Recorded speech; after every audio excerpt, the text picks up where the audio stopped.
The Pod Network Entertainment.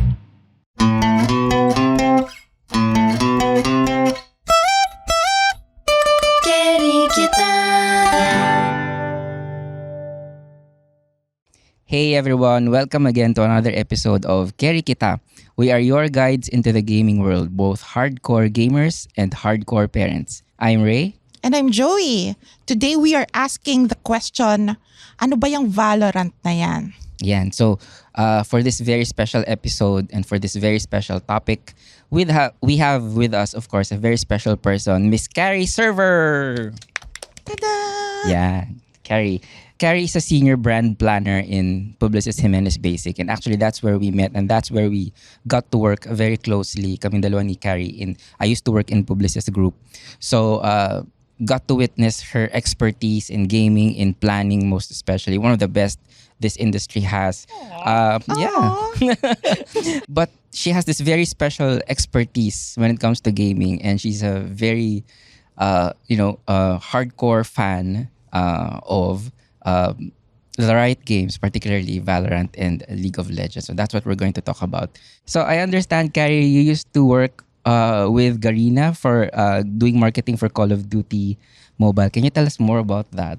Oh, okay. So I worked with Garena for almost 2 years, actually. So I worked with the SMP team, so Singapore, Malaysia, Philippines. We did a lot of the influencer and community efforts.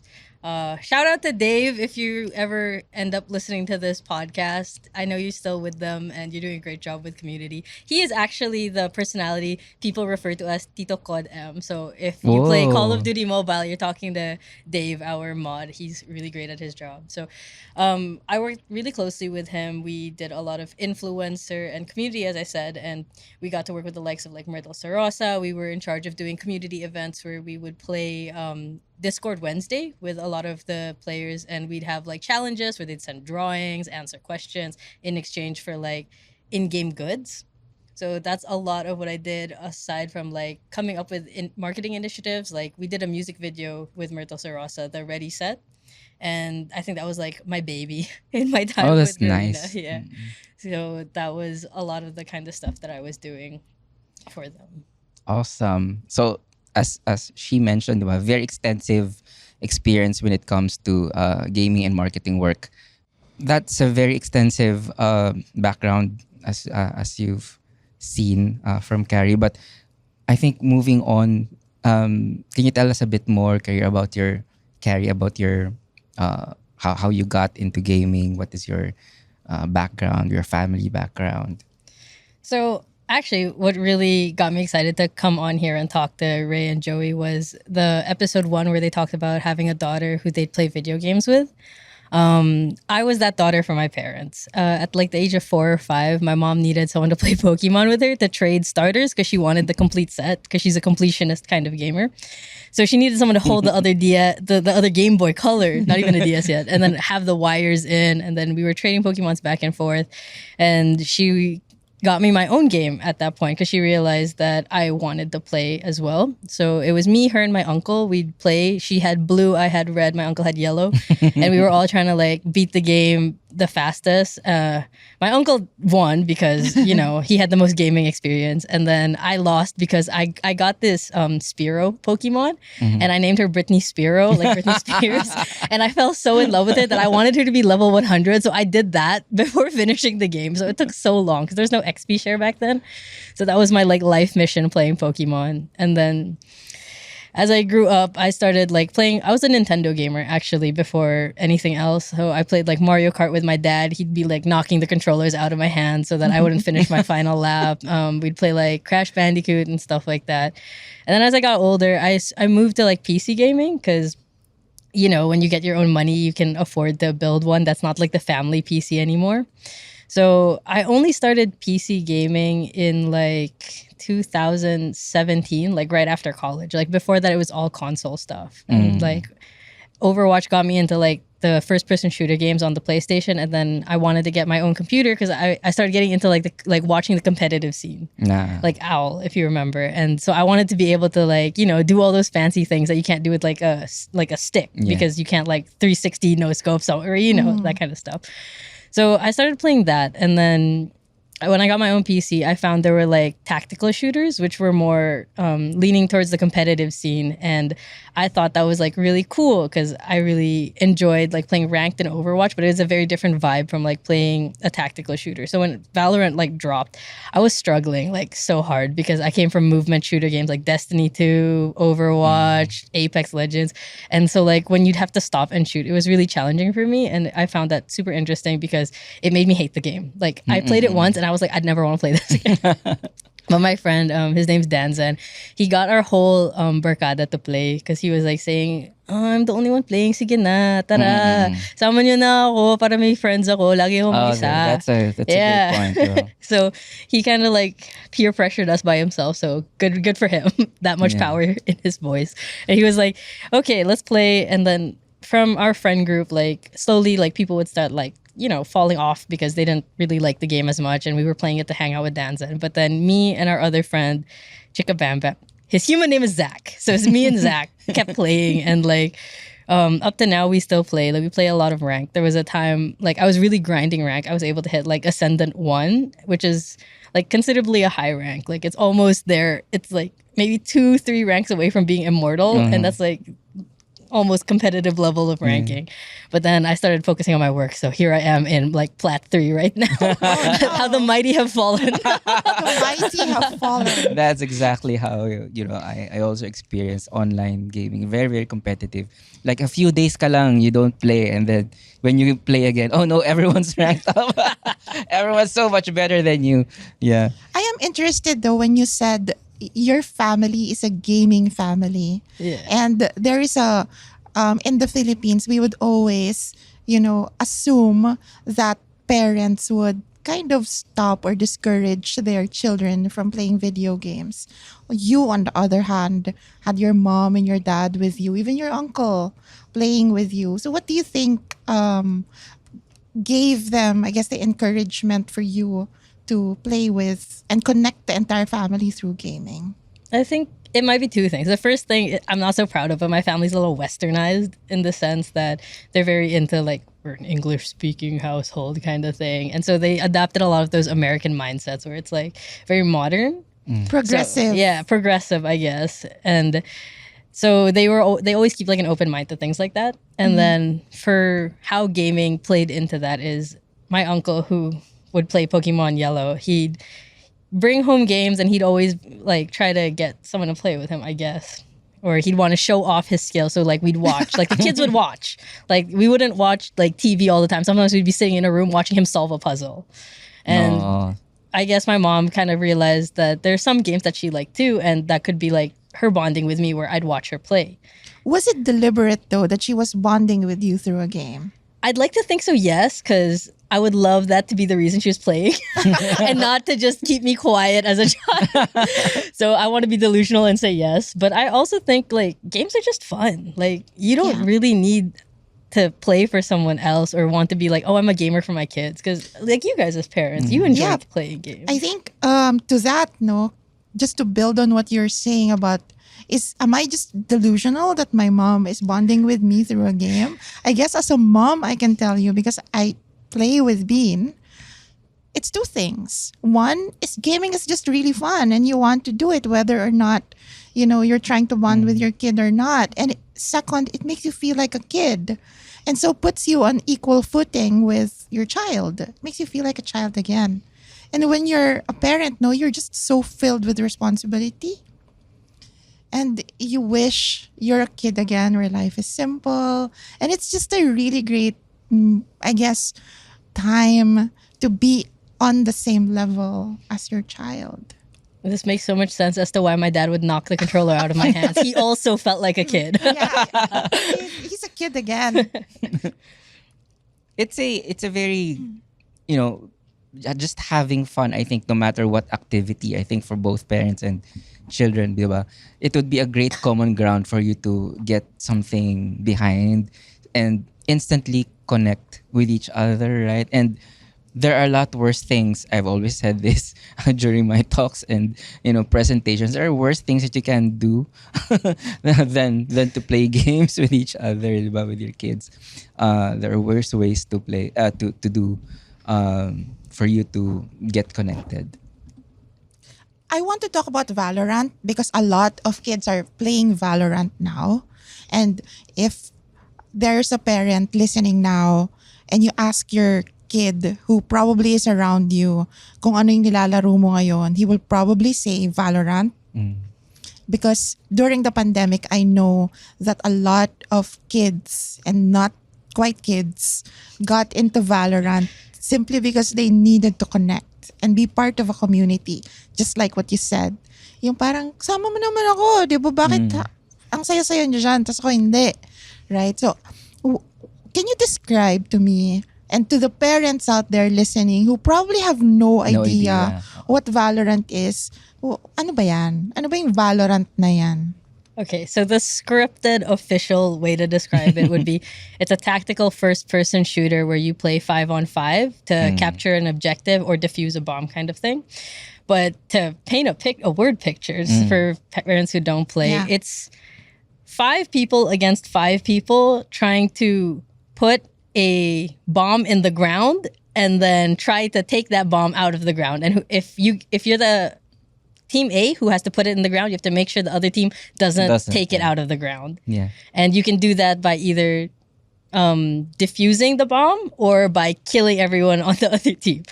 Killing everyone on the other team might sound scary to parents, but it is true. It's how it is, yeah. Ulit. Kasi hindi ako nag-Valorant eh. So, kung merong isang laro na parang Valorant na familiar yung maraming tao, what is it? Oh, shucks. Siguro in Football? Football ba? Hindi. I think it's those games we play in the streets while we were Kasi kids. for me, yung parang may item kayo that you will protect it. Although yung that's lata. another. Lata. Tumbang preso. Tumbang preso. Yeah, maybe. I think that could work. Yeah. So para siyang digital na tumbang preso. Kind Yeah. with Right? guns. Okay. But So, teams, okay, kasi sige. tumbang preso I-try is natin, one versus madami. Try nating simplihan sa mga nakikinig. So meron kang lata. Sa tumbang preso, ang idea is meron kang lata. Tapos pag tinapunan mo ng tsinelas. May isang nagbabantay. Okay, sige nga. Ikaw yata yung The way I remember it is so may lata, tapos may nagbabantay, tapos the rest of the kids threw their chinelas, they threw the chinelas tapos to para matumba. Oo, para matumba. So dito sa Valorant, meron Team. Sino yung team na may hawak ng bomba? So you take turns. Okay. You take Yeah. it. So there's one team who puts a bomb on the ground, and then the objective for that team who put the bomb on the ground is to keep it there. the bomb there. Yeah. So parang siya yung lata. Yeah. So yung kabilang team, ang goal nila is to defuse that bomb. In which case, sila yung mambabato ng tsinelas doon sa lata. Yeah. Okay, that's it. Sana naintindihan ng mga parents yun, no? But in the game, nagbabatuhan kayo ng chinelas and you're killing each other with the chinelas. Imbes na tsinelas, baril. Okay. Okay, Karen. Very cartoony baril. Okay? It's not like real. Is there blood? You can turn it off. So Okay. there's that option. You can even turn off like the bodies, and then like when you kill another player, there's a body on the floor. Yeah, You can turn that off, and then it's just like an icon of the character. Okay. That's awesome. But what is the common thing that people are doing? Are they turning off the blood or are they keeping it on? You keep the blood on so that you know if you got a headshot, and then you turn off the bodies because it interacts with the map weird. So you want the highlighted icon only so it takes up less space, and you can tell right away, oh, this is the enemy that died here, so I know that the other one is still alive. So kasi these settings, para dun sa hindi familiar, you are in a very competitive situation. Therefore, gagawin mo istitute mo yung settings so that it would give you a competitive edge. Di ba ganun siya? So, Oo. it's better to see the blood because yun yung marking na Kung saan siya tinamaan. where you got hit, diba? Kung saan siya tinamaan. Oo. It's not for violent purposes like you enjoy seeing the blood, but it's for you, at least the competitive players, to see where you're getting hit. So, Carrie, pag tinamaan siya sa ulo, it means that your points are higher. It means they're gonna die faster. So Okay. Headshots are Yeah. faster. They do Nakakatulong more because I'm a damage. parent and I don't play Valorant, no? There was no need for me to get into it kasi ayoko naman kapag date. Joke. We'll get into that. We'll get there. Yung mga social aspect. We'll get to online dating soon. So, okay, game mechanics. When you get hit on the head, you die faster. Yes. If you get hit on the body, what happens? So each gun has a like damage assigned to body parts. So like your feet, your body, and your head all have different damage because some stuff are easier to hit. Like the head icon is really small. So if you hit that, you're doing like precision gameplay. Precision, You're not just spraying and running around. So you get rewarded by an easy, like a faster kill. Yeah. So Got it. a lot of it is actually like a lot of the things that people think are violent is just it's informational. Right. You're doing it because you need to know, did I dink this guy? Is he low? Can I take this fight? Or it's not like, oh, I want to see like the. It's not like Mortal Kombat where you're playing it for the cutscenes where For there's the violence. graphics. Yeah. Because like honestly, like Valorant, you're not really playing it for the graphics. I have a pretty nice computer. I spent like quite a bit of money on it, but my settings are on low so that I can see through smokes. So it's Which really means like what's important for you is not the graphics, but really how you perform as part of a team. yeah. Yeah. Competitive kasi. Sige, so gusto mong manalo yung team ninyo. So let's talk about the team composition now. So who do you usually play with? So if your child is playing with Valorant, I think it's important for non-gamer parents to know. Parents, if your child is playing Valorant, there's a big chance, no, actually, there's a chance, one chance, that he's playing with other people. Yeah. He's not playing Valorant alone. There's definitely like you mean in a team setting, In a always a team. team. You never kind of play Valorant by yourself. There's one game mode where you're by yourself and you're not talking to anyone. But people only go in there to like warm up for competitive. It's like a deathmatch thing. So everyone's just spawning everywhere and it's kind of like a target practice. But you're against other players who are also target practicing on other players. So you're by yourself essentially. But every other game mode you're playing in a team setting. Yeah. So when your child is playing Valorant, Carrie, what you're saying is that he is part of a team and this team is actually made up of real people. Yeah. And these real people, they could literally be anyone. So they could be the nicest person on earth or the meanest person you've ever met. And it's always like a coin toss of who you're getting on your team. So you're saying there are two types of ways to meet people. Can you at the very least curate these people? Meaning, pwede mo ba silang piliin? Well, I mean, you could invite your friends. What a lot of my friends who are more casual in the Valorant scene do is they only play if they're like 5. Like they're pre-made party, meaning they choose their teammates, they invite them, and then those are the people they play with only. And then they go against other 5 people, but they don't talk to those people, right? Those are strangers. But everyone on their team is their friend that they know either in real life or have been playing with for a very long time. So a lot of my casual friends do that. But for those who are more competitive like myself, like you can just queue a game by yourself and then you're put in a team with people who you've never met or you've never talked to and you might never ever speak to again. So it's very random. But So how is the team dynamic Formed. for a team na ngayon lang nagkita? Sometimes there are times when I play a game and no one talks the entire game. Like it's dead silent. Like someone will just unmute and be like, can you smoke this? Or, oh, this guy's low. Or, hey, can we go to A instead of B? So like very simple instructions and like you're not trying to make friends. And then there are other times where like you'll come in a lobby, you're all choosing your characters and someone will unmute and be like, hey guys, how are you? What do you guys want to pick? I can fill or something. And like they're really friendly. So you're more encouraged to kind of talk to them and be like, oh, I can play this, I can play that. And then there's sometimes when you like unmute your mic and you're the one who's like, hi. And then they'll unmute and be like, shut up. And you're just like, okay, so we're not making friends today. So like there are different kinds of lobbies, and it's really because it's like going into the streets. You don't know who you're gonna meet, who you're gonna talk to. So okay, I'm a parent, no, and this is all new information to me because even if I am a gamer, I don't play Valorant. And to be quite honest, I don't like playing multiplayer games only because I'm a Gen Xer.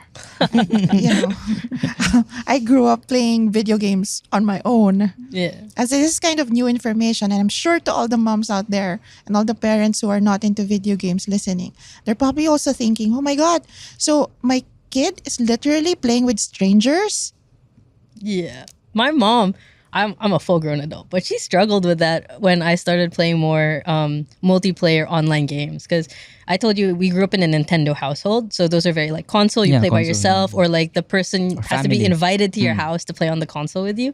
So when I started playing online games, and she would hear me like yelling in my room or like laughing really loud, she'll come in and she would be like, "Who are you talking to?" And like I don't know how to tell her. I'm like, a complete stranger, mom. I do not know their name, kind of thing. So I get like there's a little bit of like parent anxiety because you know we grew up knowing that you're not supposed to talk to like strangers. I'm getting anxiety right now. Okay, so when you talk to these people, can you give me like a personal experience of two? One, a good experience, and then second, a bad experience. And also for a guide for parents as well, di ba? Parang what to watch out for, di ba? The positives and the negatives. Yeah. I want to start with the good experience because it's easy to talk about, and then like the bad experience, we'll probably end up digging into that a bit more. But for the good experience, so Valorant actually, you play in a server, so like you can pick the region that you're in, and the Filipinos, we play in the Hong Kong region, so we're mixed with like people from Hong Kong, and I was playing with my boyfriend, and we were in this lobby. So it was the two of us, and then like three strangers, and then. I'm vocal when I play because I play a lot of ranked, so I want to give like comms, tell them where to go, what the information is, whatever. And then someone in the lobby would unmuted and started talking to me. They were like, "Hey, are you a girl?" Because I have a low voice. And then I was like, "Yeah, why?" And he's like, and then like this other person on our team unmuted, and she was like, "I'm a girl too. I just needed to check because people are mean to me because I'm a girl." Oh. And I was like, okay, like that was so random, but like I started talking to her more, and I was like, oh sure, like if you want to play with another girl you can add me, because like it's hard also finding other girls like in Valorant who want to talk, want to make friends and all that kind of stuff. So she added me, and like the good experience is I met her like 2-3 years ago, and What? yeah, we've been friends for that long. I met her, she was 14, so she was a child. And I was like, I didn't know she was a child until like a few months into our friendship. And she was like, "Oh, I'm going to school." I'm like, "Oh," so I assumed she was in college. I was like, "What course do you take?" And she was like, "Oh, I'm in high school." I was like, "Oh, okay, so like you're a kid." And then like I don't pry information from anyone like young, but like because she started getting like older and stuff, and she would ask me for help, and like she'd be like, "Hey, can you help me with like my resume? Can you help me with schoolwork?" At some point I was doing math homework. I felt like her mom. That's cool. And like she started opening up to me, and like she was telling me how her parents are a little hands off, and I guess they don't really like pay attention to her at home. And so she found a lot of her friends like playing video games, so she'd play video games, and then she started making friends on video games, and like that's how she met me. And so she felt like she finds family through video games. She technically found a mom through yeah. That's a great story. Yeah, I do like her resume. I check her homework. She tells me about school. So you met each other. We on haven't met in Valorant. person, but we met in Valorant. Yeah. And then I'm a ghost. Yeah. Like I can imagine a parent hearing that story and be like, if that was my 14-year-old kid, like coming to a stranger My child for is 13 advice, year old. right? It's My like child is 13 crazy. year old. It's like she's crazy. lucky that I'm a normal person. Yeah. She There is are strangers so on the lucky internet that with are you, weird. right? So super lucky. Oh my God. So you said the parents were hands off. Yeah. So she spent a lot of time on the internet, and this is, I think, something that I think parents need to be a little bit aware of. It's like you're lucky if your kid runs into strangers who are nice people, and it becomes a nice experience for them because they find that they can make adult friendships in the sense that I can go to this girl for advice when she was like trying to figure out stuff with her boyfriend and like find out if he likes him. I told her, I was just like, just tell him how you feel. If he doesn't like you back, then go next, right? And that's good advice for someone her age. But if you're like talking to an adult who might be out to Groom like, her. groom you, it's so much different, right? And like I sat her down one time. I was like, I need to talk to you because I just found out, like, one, you're 14, and two, you're comfortably telling me all this information about yourself. And like I told her, you can't be my doing God. that. I am about to faint. Yeah, like Yeah. this 14-year-old girl is out here on the internet just talking to strangers, and sure, fine, but like, And 14 is such a delicate Such a young age. It's the age of discovery, sexual awakening. yeah, Oh my God. Okay. I had to give her the talk her parents never Thank gave you her. so much. Yeah. So You're you so parents awesome. need to give your kids the stranger danger That's the talk. God's work right there. Because Yeah. there You're are doing good the God's people, work. but you also, I guess, when it comes to like internet games, you need to also be aware that your kids are talking to strangers online, and some of them are okay, and some of them are strangers online. Yeah, So- as in the real world, there will be good people and there will be bad people. And sometimes you meet the good people. And now I think it's the time for you to talk about the bad people. Yeah. So the coin flip side of this story is one of my cousin. It was not on Valorant, but he grew up also chronically online. Like he's always just like on his gadgets, playing video games. And what happened to him was his parents didn't like him playing video games so much because he admittedly also has some fault in this. He would not like to do his homework, and it would like affect his learning, and he wouldn't do his chores, whatever, right? And so they'd kind of ground him, and he'd had to like sneak around to get online time, to like go on the computer, to go on his video games and whatnot. And because he was always hiding what he was doing, his parents never really understood what he was doing online or like who he was talking to, because he wouldn't tell them. He'd just be like, oh, I'm watching a YouTube video, when he was doing something like completely different. And So technically, you're saying he's lying. yeah. Yeah, okay. So he was lying to his parents. And it came because his parents were very protective of him. And while that's good, they just did not, instead of trying to understand what he was doing, they were just banning it. They were saying, you can't do that.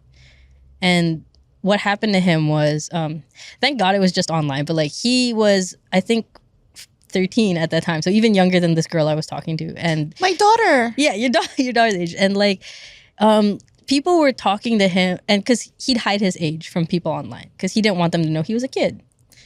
And like people would like tell him about their divorce, their marital problems, because they thought he was much older than he was, because he'd just be typing. So they didn't hear his voice. They didn't hear that he was a kid.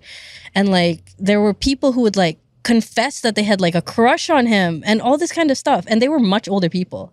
And I only know this because he told it to me much later on in his life when he was comfortable to tell me these things. But he was 13, and people in like college, their early 20s, were like confessing their love to him because he was a listening ear. But you're confessing to a 13-year-old. And because he didn't understand like stranger danger online, it was a difficult experience for him to navigate by himself. But why will people confess love to someone they've never met? That's also like, because he's just telling me like what he knows, what he remembers, but I don't know, maybe they were trying to like groom him, maybe. We don't know, right? Like We it could don't- be we don't, anything. They could maybe have just, because they were going through a divorce or whatever in their life, that they just felt like, oh, this person listens to me, I love them. Or it could have been something more malicious. We'll never know. And I think that's like the other side of the coin of what happens to people on the internet. Like, yeah, why her name's is lucky that she lucked out, and the people she found were like me and my boyfriend, who are normal adults, who were like, don't tell us where you live, I don't want to know. Because she was like, oh, I live in Hong Kong. I'm like, shh, I don't want to know where you go to school, I don't want to know your number, I don't want to know anything about you, and I don't want you telling other people these things about you. Fine. But if you're like my cousin growing up, you don't have that. You might end up with people who are less aware of what's going on or how to navigate a friendship with a younger person, or they might not even know you're a younger person because you're hiding it from them. And it could be a dangerous place for kids to be. Okay, how did your cousin process all of this on his own? Because you told me he only told you several years later, right? He blocked them because he got scared, like as you would as a child, right? Like someone's telling you, "I love you, come to Australia" or whatever, right? Like understandably, you just be like, "I don't know what to do. I'm closing the computer." Okay, so you're saying now that the person who confessed love to him is from Australia. So you're If I saying, remember right, yeah, it's been years. and the girl you were referring to a while ago is from Hong Kong. Yeah. So to parents out there, if you go to Mega Mall, you will be meeting mostly Filipinos Yeah. who speak your language, who are in your own culture, who you have a common ground with because you are in the same environment, right? So when I go on Valorant, I will be meeting people from Australia, from Hong Kong, and people who are going through divorce, and there's not even divorce in the Philippines. So as a 13-year-old, I'm gonna say, ano yung divorce, right? What's that? So can you tell me a little more about the people and how you navigate through these cultures and differences on Valorant?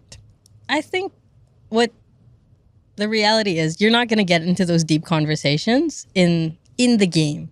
Well, what happens is if you end up talking to someone in the game and then adding them after, that's where you start talking more, learning about each other. But on the day-to-day, it's very rare that you will add a stranger that you played with unless they like really good at the game, you know? And then you become friends with them, and then they are indispensable to your team. Yeah, something like that. Or you connect because of your skill level. Yeah. Right.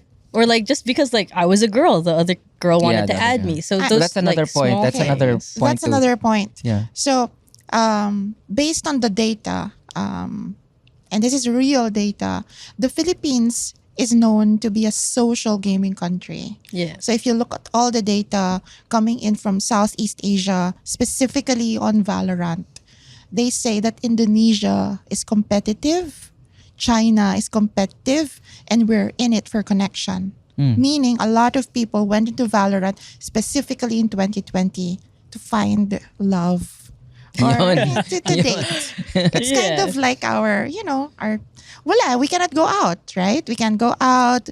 13, 14 is an age of exploration. You want connection. That's how you learn. And therefore, this became the children's, not the teens, new social platform. So Parang it's no different from when we were growing up. Remember the Gaya online. Ragnarok, Gaya. exactly. Diba?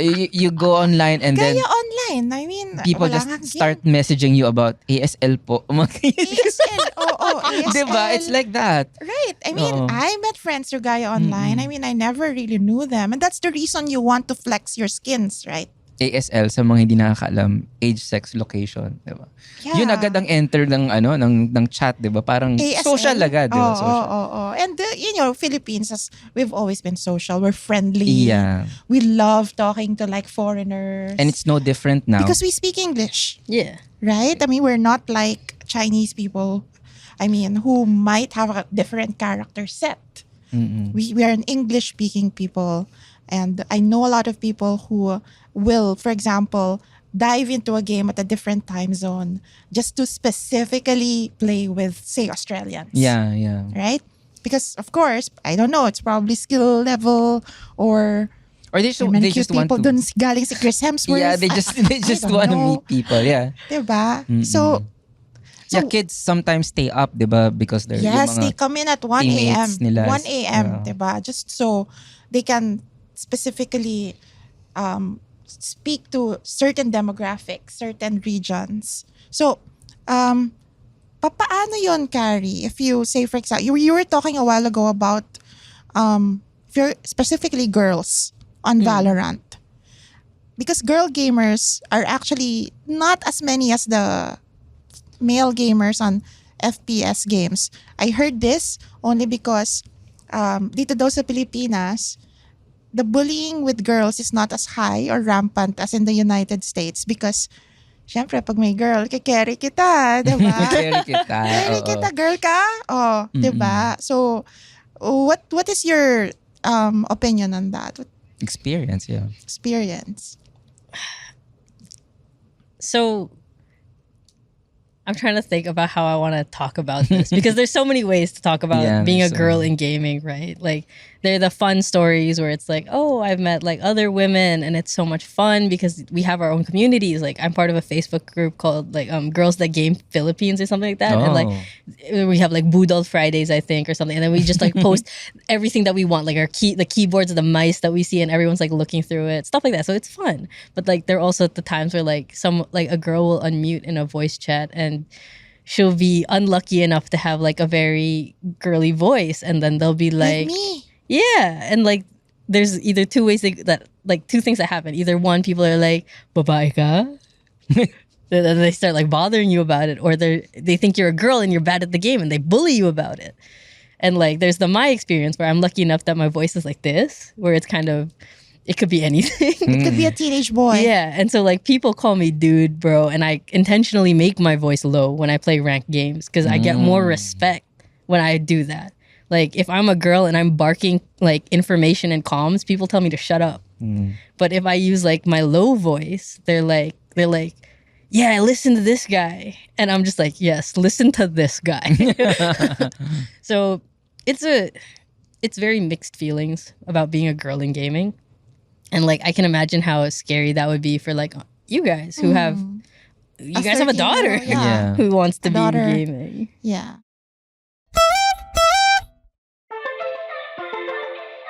Hey, whether it's a struggle you can't seem to get through or a dream that seems too daunting for you, this is Mirza Season telling you that you can do this. Let's figure it out or find someone who can. I'm a confidence coach and host, an ex-editor, ex-model, ex-20-something, ex-30-something, exactly who you need to help you navigate through life's ins and outs. What are you waiting for? Let's go! You can do this.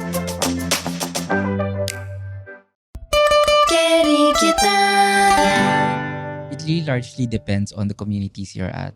Like, Yeah. diba, Riot and Valorant is very male-dominated, first-person shooting, diba? So, it really depends. Like, where Bean is at, Genshin Impact is so, diba? It's female Yeah. naman. Oh. So I guess that kind of rounds us up into, as a parent, you really need to know what games your children are playing.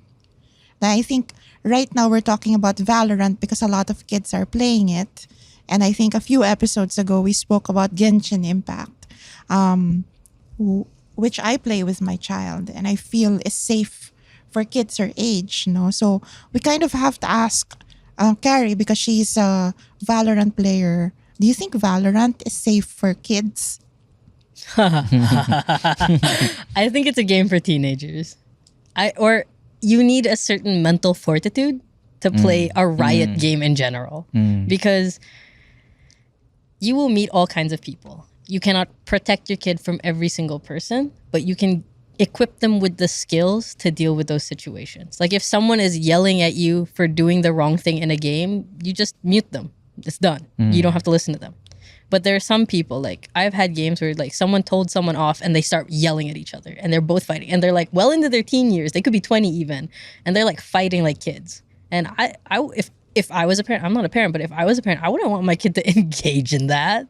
Like in your developmental years, hearing people call each other like the nastiest of names, like just mute it.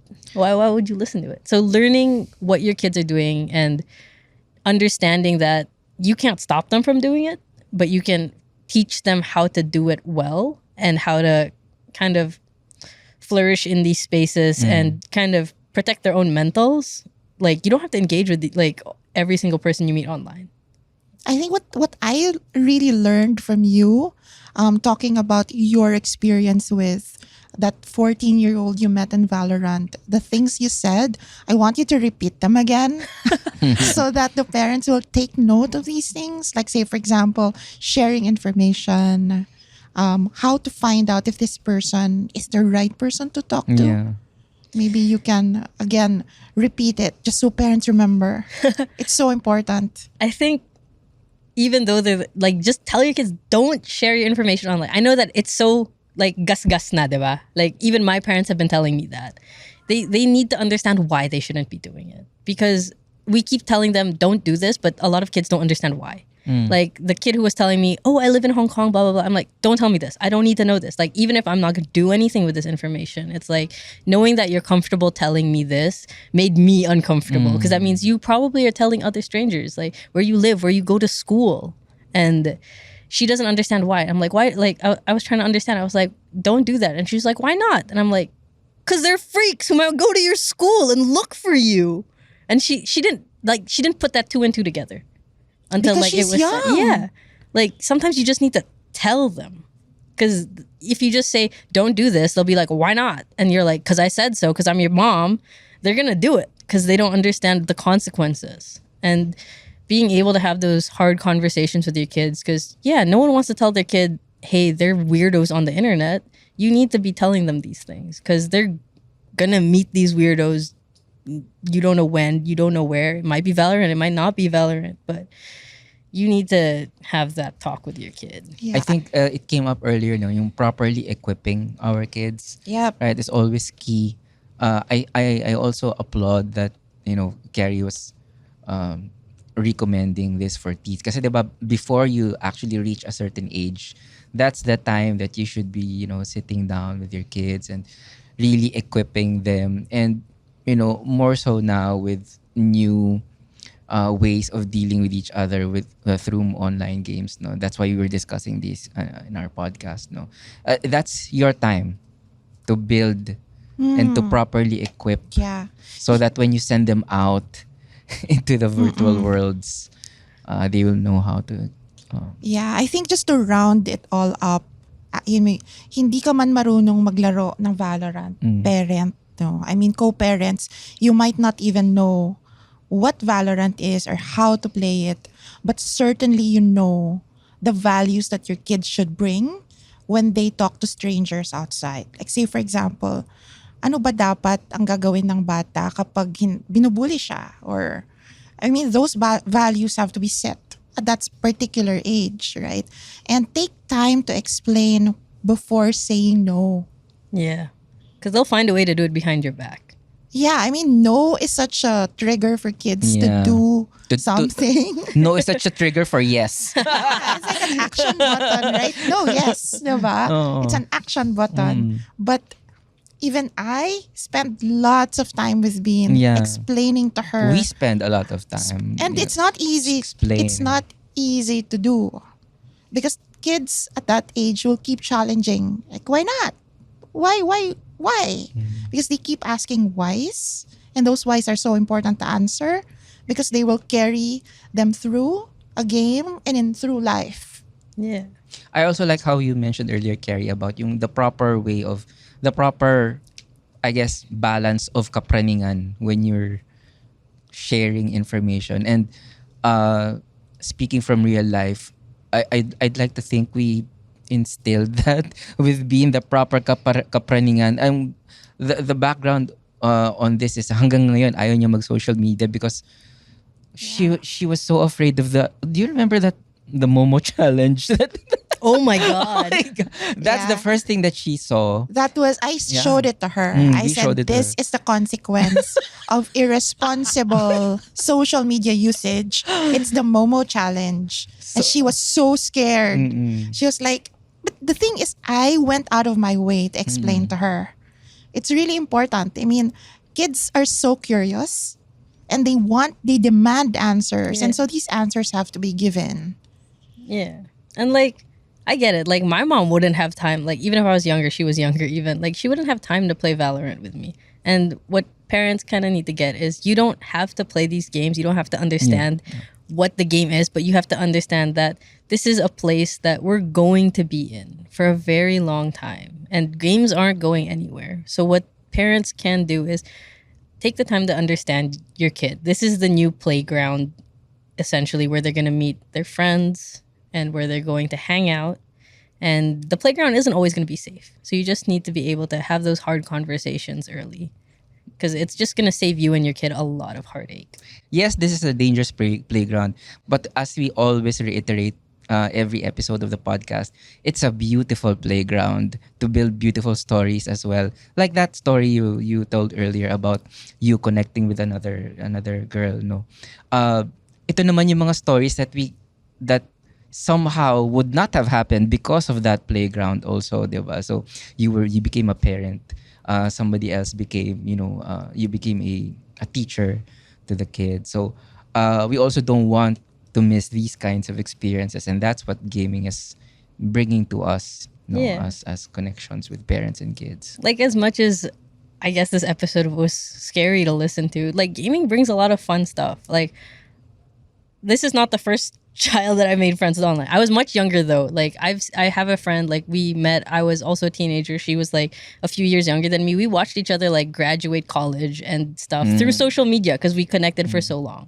And like, we still like message each other sometimes. Like, we don't talk or play the same video games anymore, but I'm like always like, hey, congrats on college. She's like, congrats on your new job. And like, it's so cool that came from playing Overwatch in like 2018, and like we still message each other in 2024, right? And like, I've met my boyfriend playing League of Legends. Oh, there you go. The love life Patay na. angle. Oo, yan na. You know, there's a lot of great stuff that come from video games, and you shouldn't let fear stop you from getting those kinds of experiences. It's just a matter really of understanding what your child really needs, what he's playing, and how you can be part of it. Yeah. I mean, even if it's not to play, but it's really to be an ally, as we always say. Yeah. And I'd like to pursue that further. I mean, probing further into Carrie's personal life naman ngayon. So parang you are one of those individuals kasi in gaming who are into gaming, who has a really serious career, diba? So as a professional, but who's also really hardcore gamer like us. No, parang can you provide us some insights as to how to balance these, because it's also another way to talk about it with the parents kasi na parang if your child is really into gaming, diba, he or she can take it further and develop a career out of it. So yeah, can you tell us May more about that? career pa sa gaming. May career, oo. Alam nyo naman, may career sa gaming. Kayo nga nasa gaming, di ba? But Jeff, I would like to hear from you as well. I think it's a lot like art. Where you're passionate, you will like succeed. That's where you're gonna flourish. That's where you feel good about what you do. And like, I know everyone's like saying, oh, if you go get a job, you get something practical, you get something that will make you money. But if you're lucky enough, and if your parents kind of support you, like even just emotionally, not even like financially, just like tell you like this is something you can do, then it pushes you to pursue these things. To me, it's so foreign, the concept of gaming not being an option for you, because I grew up in a very progressive household, and a lot of my friends I made through gaming. And like, I've made friends with the likes of people who are streamers for a living. I have friends who work in esports and all that kind of stuff. So it feels so foreign to me to think that it is not a possibility. And I think what people need to kind of realize is that it's really just here to stay. And like, Right.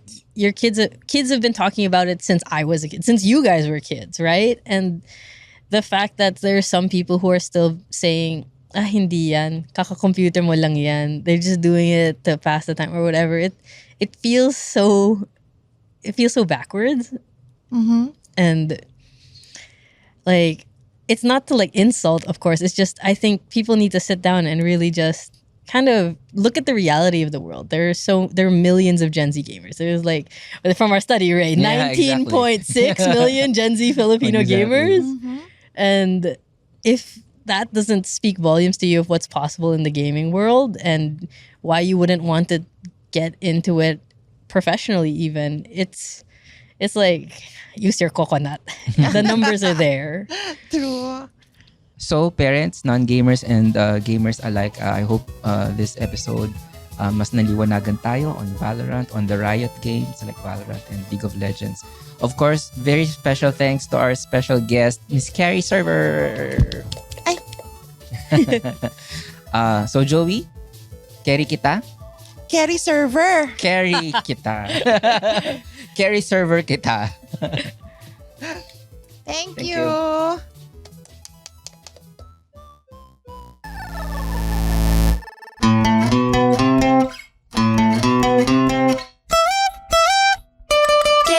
The opinions of podcast creators, hosts, and guests are not necessarily reflective of the official stance of the Pod Network Entertainment, its hosts, or other network programs. The content created by the people behind the podcast is personal and not meant to harm any religion, ethnicity, group, organization, company, or individual.